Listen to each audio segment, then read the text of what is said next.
Bienvenue à New Providence. Je serai votre guide tout au long de notre visite.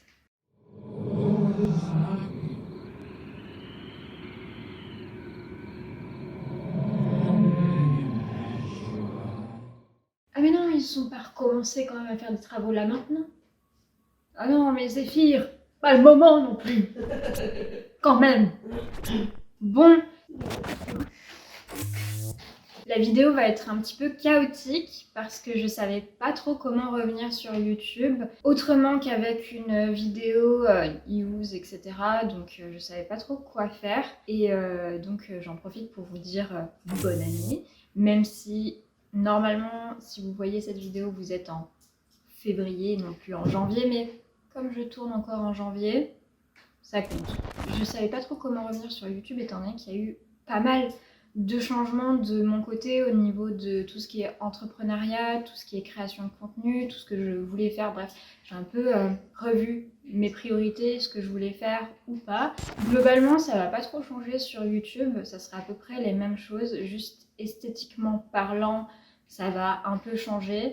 C'est vrai que j'avais déjà dit dans un live sur Instagram que ça allait pas trop changer. Finalement, j'ai tout changé parce que j'ai pété mon câble et j'ai décidé de absolument tout remasteriser sur tous mes réseaux, ou presque. Et voilà, donc voici une vidéo face cam où on va un petit peu discuter. J'ai choisi de vous montrer les livres que j'ai lus, que je suis en train de lire et que je souhaite lire, étant donné que c'est un peu par la lecture que mes nouveaux choix se sont faits, qui m'ont été inspirés par mes lectures et par tout simplement les univers qui me touchent vraiment et ce sur quoi j'ai vraiment envie de parler. Donc j'ai trouvé ça plutôt intéressant et plutôt pertinent de vous présenter différents livres, peut-être que ça vous inspirera aussi, qui m'ont inspiré tous mes changements. Je sais pas trop où est-ce que ça va aller, mais bref, je vais vous montrer des livres et on va un petit peu parler.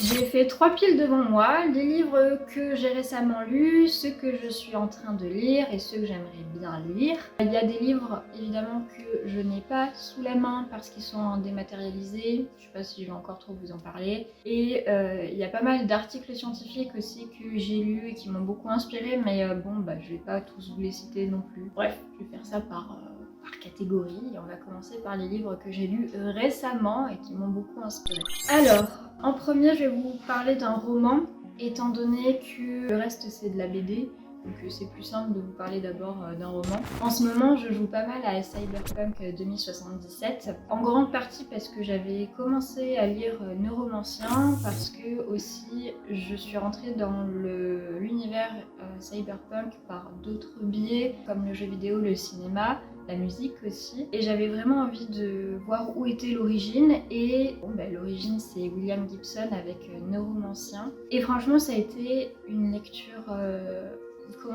révélatrice pour moi. C'est une lecture qui m'a beaucoup marquée parce que je pense que c'était la lecture dont j'avais besoin. Alors le cyberpunk, pour ceux qui connaissent un petit peu, c'est pas franchement un univers, un genre littéraire, culturel qui soit super joyeux, mais il y avait quelque chose de très marqué dans l'espoir avec ce livre-ci, avec la trilogie que je suis en train de lire finalement. J'en ai un peu parlé sur Instagram avec des mots choisis, comme on dit. Je vous laisserai le post quelque part à l'écran et en barre d'informations si vous voulez aller voir ce que j'en ai dit. Et c'est quelque chose qui m'a permis d'avoir un vrai déclic identitaire, si je peux dire ainsi, qui m'a poussée hors de mes limites et de mes zones de confort, et où finalement j'ai retrouvé une zone de confort dans cet univers-là. Si je décide de vous en parler, c'est aussi pour vous rassurer que New Providence reste une chaîne globalement Lovecraftienne, mais qui va esthétiquement beaucoup se teinter de ce genre d'univers-là, parce que la technologie, par exemple, c'est quelque chose qui me tient énormément à cœur et j'ai vraiment envie de vous en parler. D'une certaine manière, je trouve que le cyberpunk aussi se marie très bien avec des pensées littéraires Lovecraftiennes ou culturelles Lovecraftiennes. Et j'ai envie de développer ça aussi avec vous, et surtout parce que c'est une chaîne YouTube où je parle essentiellement de mes grandes inspirations, et donc le cyberpunk ça en fait partie. Et j'ai envie d'allier ça avec du Lovecraftien et d'ouvrir un peu les horizons de New Providence, parce que j'ai encore beaucoup de choses à dire sur Lovecraft, mais j'ai encore plus de choses à dire sur d'autres sujets. Et petit à petit, j'ai envie d'ouvrir ça parce que je trouve que ça rentre aussi dans ma vision de la philosophie Lovecraftienne qui est très tournée vers la curiosité, vers l'étrange, vers le futurisme aussi. Et donc pour moi ça en fait partie, surtout qu'il y a quand même une vertu très spirituelle déjà dans le nom neuromancien, qui peut faire penser à nécromancien et à la mancie en général, à tout ce qui est divinatoire. Et le cyberpunk est très spirituel, pour moi le Lovecraftien est très spirituel en bien des aspects.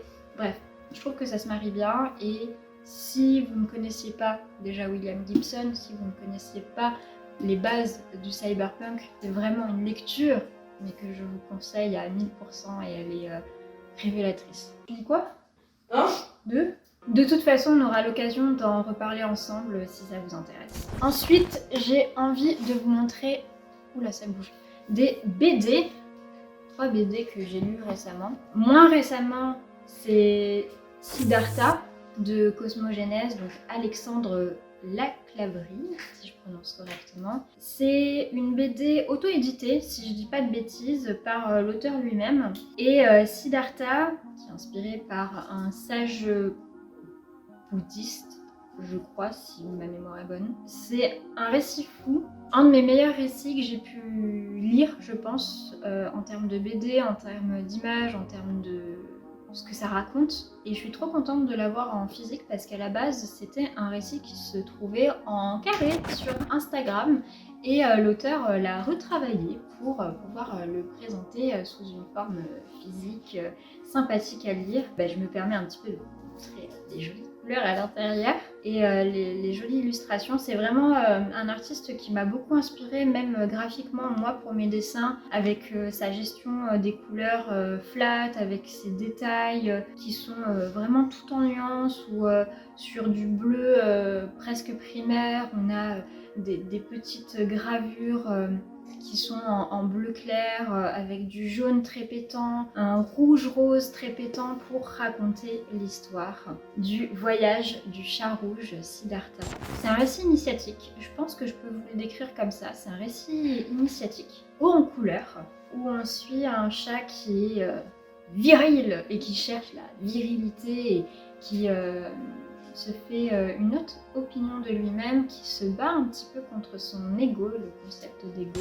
C'est un récit cosmique d'une douceur incroyable et hyper drôle, pas simplement par les couleurs et par les expressions des personnages, mais vraiment par le texte, par les dialogues entre eux et les interactions sociales qu'ils ont entre eux. C'est vraiment une lecture qui déjà m'avait touchée quand je l'avais découvert sur Instagram et qui me touche d'autant plus en l'ayant en physique, et puis vraiment la finition. Bon. J'ai fait des petites tâches, je pense. C'est un récit que je vous conseille fortement si vous avez besoin d'un petit peu de douceur, que vous avez besoin de réponses aussi. Alors ça répond pas vraiment, ça répond avec d'autres questions, ce livre-là. Et je le trouve intéressant pour se détendre et en même temps se rassurer sur qui on peut être et sur le fait qu'on est tous assez d'une certaine manière et qu'on n'a pas besoin d'être plus. Et tout ça avec un chat, et j'adore les chats. Je me permets de vous lire un petit peu d'autres ouvertures. Lorsque nous parcourons l'univers au travers de nos simples yeux, nous ne voyons que les reflets de nos peurs guidées par notre ego. Mais si nous arrivons à les refermer, s'ouvre alors notre troisième œil, celui de la clairvoyance. C'est vraiment un petit texte qui décrit très bien ce que vous allez découvrir et quel voyage vous allez entreprendre. Ensuite, pour beaucoup plus simple, j'ai acheté une nouvelle BD de Hellboy, toujours une lecture qui est très inspirante pour moi. Là, je suis au 10e tome, La Grande Battue, la BD du film, visiblement. Vraiment pareil, Hellboy, c'est un personnage qui m'a accompagnée d'abord filmiquement parlant, qui m'a vraiment beaucoup marqué, et ensuite j'ai pu le découvrir avec les BD. Et donc là, petit à petit, je m'achète toute la collection, toute la première collection, donc c'est vraiment le Hellboy de base, puis après j'irai voir les sous-collections, je pense. C'est une lecture que je trouve très inspirante de par toutes les références culturelles et folkloriques qu'il y a à l'intérieur, tous les enjeux moraux qu'il y a aussi à l'intérieur, et puis franchement le personnage de Hellboy, c'est vraiment un de mes chouchous. Et pour terminer sur les lectures que j'ai faites récemment, il y a la BD Carmen. Carmen qui est de Guillaume March. Comment dire? bouleversant. Je trouve que cette BD, déjà j'adore les grandes BD comme ça, les grandes BD et les BD graphiques. Je vous laisse hop, un petit visuel. Bon, il y a des gens comme nous, donc je sais pas ce que va dire YouTube maintenant que la censure est partout. C'est une BD très chouette qui parle de... Je ne peux pas dire le mot, je crois, sur YouTube, donc il faut que je trouve une autre formulation. C'est une BD sur le fait d'atteindre à sa propre vie. Et c'est une BD vraiment qui peut être trigger warning, si on peut dire comme ça, qui peut vraiment perturber les gens parce que le sujet est quand même assez grave, mais traité d'une manière vraiment très subtile, très douce. Il y a vraiment quelque chose de l'ordre de ok, c'est des choses qui arrivent, mais comment on fait pour s'en sortir si on s'en sort et pour quelles raisons en fait c'est pas franchement l'idée de choisir cette solution finale à notre existence. Le dessin est vraiment très très beau, le propos est vraiment très très beau, il est déluré là aussi, j'adore les choses un peu folles, un peu clownesques pour le coup. C'est traité avec gravité mais en même temps une étrange légèreté. Et pareil, il y a beaucoup de questionnements sur la moralité, sur les sociétés dans lesquelles on vit, la façon dont on vit, nos lifestyles, sur à quel point parfois on a des actions qui sont hyper délétères sur nous et on s'en rend pas forcément compte parce que c'est la norme, et à quel point aussi on peut être super blessant pour les autres parce qu'on est blessé nous-mêmes, parce qu'on n'a pas réussi à communiquer sur certains trucs. C'est vraiment une très jolie BD que je conseille à la lecture pour les personnes qui sont éventuellement concernées par les idées noires, on va dire ça comme ça, et qui ont besoin d'un petit peu de peut-être de légèreté et de se remettre un petit peu les idées en place. Et en plus, bon bref, voilà. C'est magnifique, les textes sont très beaux, franchement c'est un de mes meilleurs choix de BD je crois récemment. Donc c'est tout ce que sont mes lectures récentes. Et maintenant on va pouvoir passer à mes lectures actuelles. Là ça va aller un petit peu plus vite, donc récemment je lis plein de trucs en même temps. Donc déjà beaucoup d'articles scientifiques pour rester à jour, ne serait-ce qu'en histoire et en archéologie qui sont mes disciplines de prédilection et où j'ai étudié dedans, et pour éventuellement faire une réinsertion plus tard ou créer une activité vraiment très très construite autour de ces thématiques-là. Et parce que bon, ça m'intéresse aussi, sinon je n'aurais pas fait autant d'années d'études dans quelque chose d'aussi complexe. À part ça, bon, je suis la trilogie Cornube. Je crois que ça s'appelle la trilogie du Cornube, si je dis pas de bêtises. Bref, je suis en train de lire la suite de Neuromancien, qui est une trilogie du coup, et le deuxième tome c'est Conte Zéro. J'en suis à peu près 100 pages. 100 pages sur presque 450 je crois à peu près. Vous voyez, j'ai mis des petits post-it pour des futures citations parce que c'est vraiment super intéressant. Contrairement à Neuromancien que je trouve vraiment... il est déjà trash mais il reste quand même super light sur la plupart des sujets. Là, vraiment, dès le début, il faut tenir un petit peu ses tripes parce qu'il y a des descriptions super graphiques et c'est vachement plus violent que le premier tome. Je pense que l'auteur, William Gibson, s'est lâché sur certains sujets. Là, on rentre vraiment dans le cœur du cyberpunk et de vraiment des problématiques ultra sombres et en même temps complètement délurées. C'est à peu près la lecture que j'ai en ce moment. Je préfère presque, au début j'étais pas sûre sur mes premiers chapitres, mais je préfère presque ce deuxième tome, justement parce qu'il est moins timide sur les sujets et comment ils sont traités. Ensuite, je lis en ce moment, bref, vous l'aurez reconnu, la biographie de Lovecraft par Sochi que je conseille énormément. Là, je me permets de la conseiller parce que je suis bien avancée dans ma lecture, en sachant que bon, c'est vraiment écrit tout petit, vraiment très petit. Ça doit faire à peu près 1 an et demi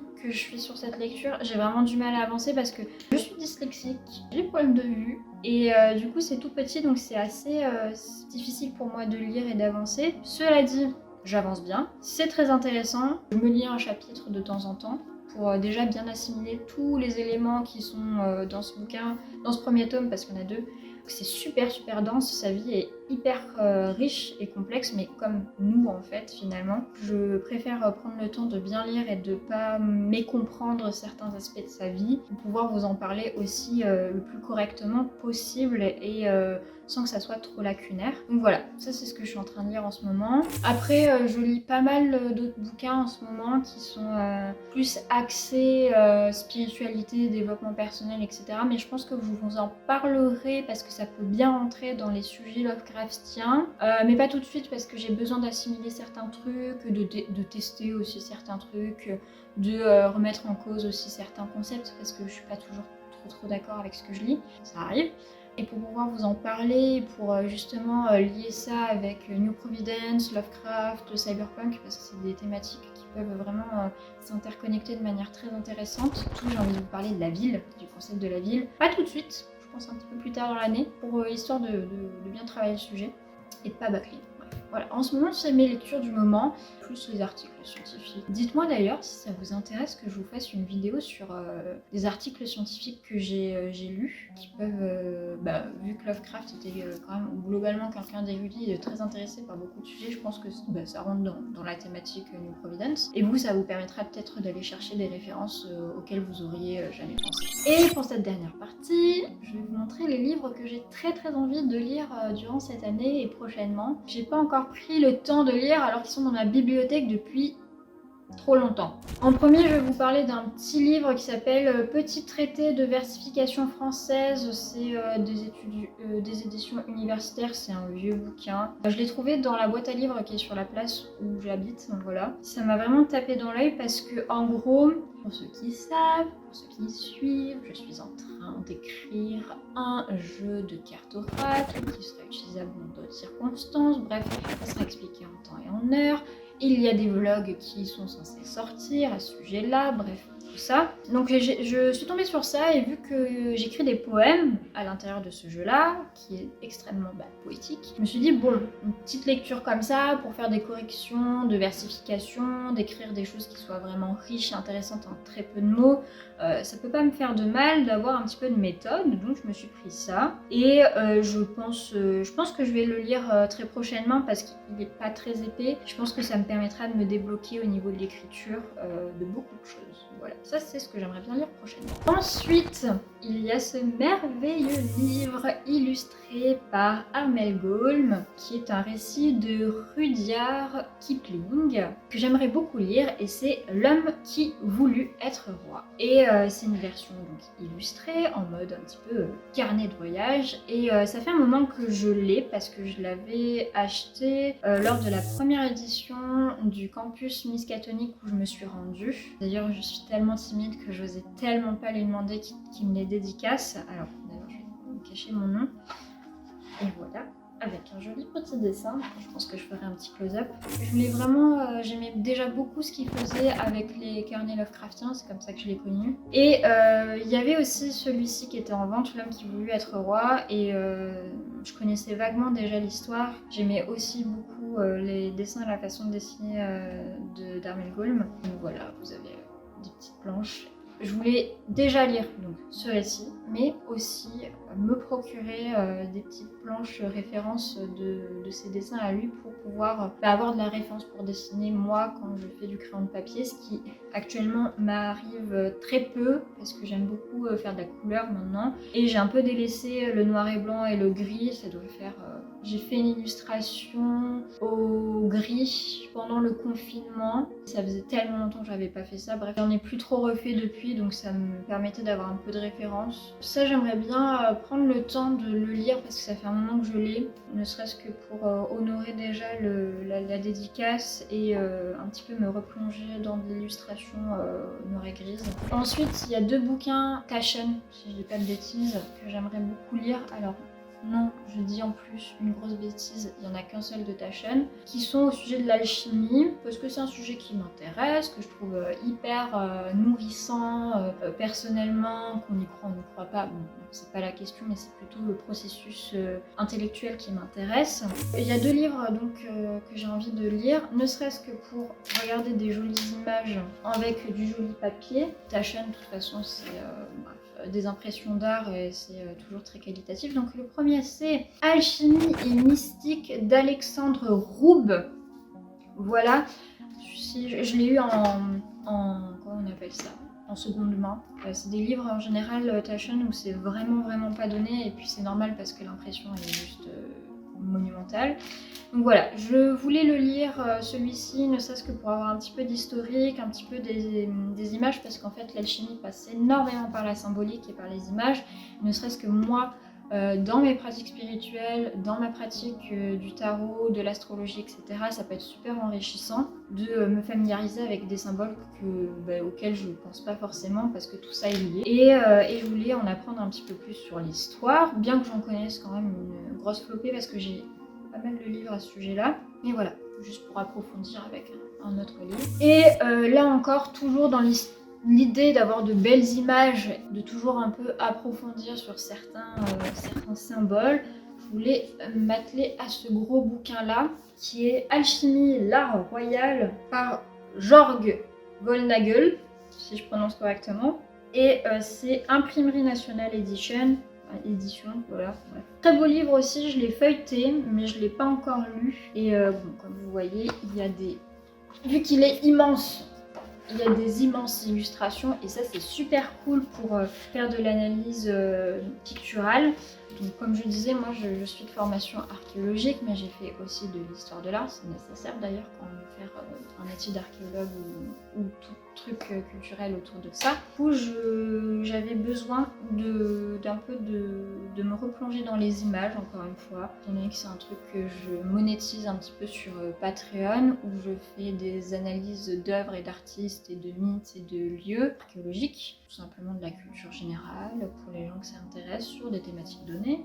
Donc voilà, là aussi c'est un bouquin que j'aimerais bien lire. Là c'est écrit gros, c'est vraiment de l'image et de l'analyse et de l'histoire. Donc pareil, toujours dans une idée de me perfectionner un petit peu sur ce sujet-là que je trouve très riche et très enrichissant. C'était le dernier livre que je voulais vous montrer. Je pense que j'ai tout dit, c'est déjà pas mal. Voilà, comme d'habitude, si vous voulez soutenir la chaîne, surtout que je vois que vous êtes de plus en plus sur la chaîne et ça me fait trop plaisir. J'espère que ça vous plaît, que ça vous plaira pour la suite. Si ça vous a plu, abonnez-vous, parce que je vois qu'il y en a beaucoup encore qui regardent mes vidéos sans être abonnés, mais qui les regardent de manière assidue, bref, les statistiques quoi. Likez si ça vous a plu, commentez si ça vous a plu, bref, manifestez-vous, discutons, etc.